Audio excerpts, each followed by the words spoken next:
This year's Film and ComicCon saw a whole host of stars, stall holders and cosplayers descend on Earl's Court for an entire weekend of geeky debauchery. We were there to catch it all on camera.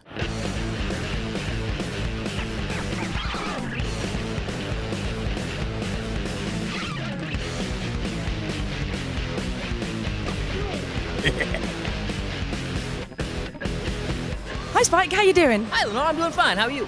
I'm good. So you seem very upbeat today. You're having a good convention. I'm having a ball. This is a lot of fun. Lots of people coming through here, signing autographs, having a good time, and listening to the panels and just walking around being silly. What new things have you got at the moment? What have you brought to the convention with you? The one thing that I can tell you is fans of anime, Evangelion, they're doing a remake of Ava 1.0. They're doing a redo, complete redo. We did the first Ava 1.0. That has been done, so that is on its way.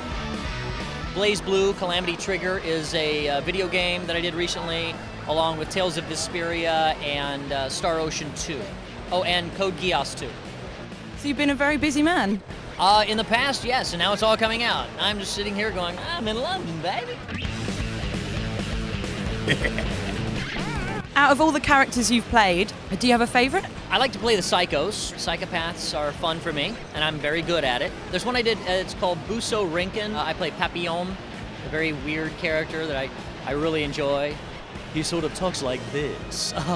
It's creepy, he's fun. I was a little boy in Spriggan. That was nice and creepy. And the character Arachne in Blaze Blue Calamity Trigger. That's just weird. Just weird. Do you find it easier to play the crazies because you are a little crazy? I'm a lot crazy, so it's like coming home. Woohoo! Okay, that's easy.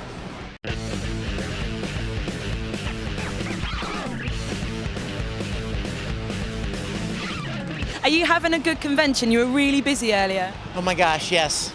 It has been, it's been crazy. I mean, we got here yesterday morning for the first day, and from 9 a.m. till about 4:30 or 5, it was just nonstop. But the people are so awesome, and the day goes fast, you know, when you're busy.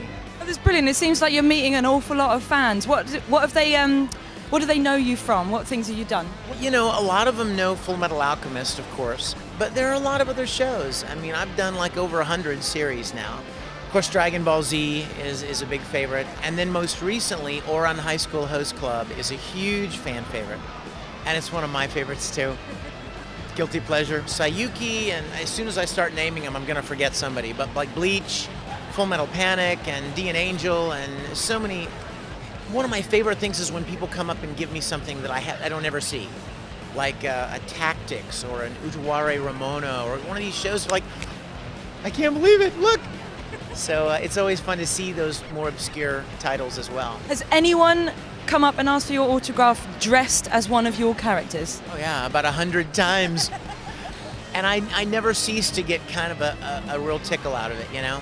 Even from the very first time I attended a convention years ago and saw somebody dressed up as Kugaji from Sayuki, I just kind of went a little, you know, a little giddy inside. And even now, to see people dressed as Ed or Tamaki or Dark or Broly if they're big enough, I just love it. I love it.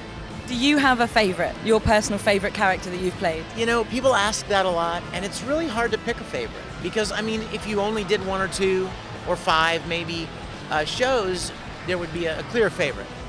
But after getting to do so many great shows, I have a hard time picking one. Ed, clearly, from Full Metal, I played him longer, and with the new series getting ready to come out, I'll be playing him again, and so the more time you spend with a character, the more connection you have. But you know, Tamaki from Ouran was a great deal of fun to play, and I think I have a special place in my heart for a lot of those characters. So I'm working on several things right now that I'm so excited about, and I'm not allowed to tell anybody. I don't know what to do. I just want to burst. There are several shows that I'm real excited about, and can't really talk about. I did just get to fulfill a childhood dream that has nothing to do with anime. But wait, this is sci-fi, right? Oh my gosh! This is perfect. Perfect. When I was little, I was the biggest Star Trek fan you've ever known. I mean, you couldn't ask me a question about the original series that I don't know. And just this past June, I had the privilege to not only play a Klingon in an online web series that's become very popular called Star Trek New Voyages, but I directed the episode. And I am so jazzed. Look! Star Trek! Sweet! Guys rule! I gotta go. Sorry. I got to be a part of this group and have got in really tight with these people that make Star Trek New Voyages, and it's like a childhood dream. Anime to these people was Star Trek to me when I was a little boy. I would make costumes. I was Captain Kirk. And my mom would take me to Star Trek conventions. Sound familiar? I was one of these fans. So I think that's one of the reasons why I feel like I relate to them so well, you know? Want to see me as a Klingon? Yes, definitely. You're not going to get to see it. Well, maybe you will. Wait. Okay, wait. Here we go. Ready? Oh, wow. Want to see? That's a hot Klingon girl. That's my girlfriend. Yeah. But it's an amazing series, and I do want to take an opportunity to plug that.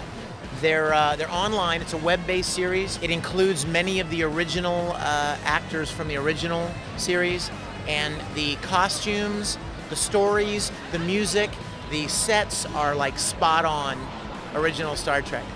So I'm totally jazzed to be a part of it. I play this badass Klingon. He's the warlord, and in this episode, the Katoomba is a teenage boy. So the warlord kind of is exerting his influence over this naive teenage boy, trying to get him to go to war with the Federation. And I think I've said too much already.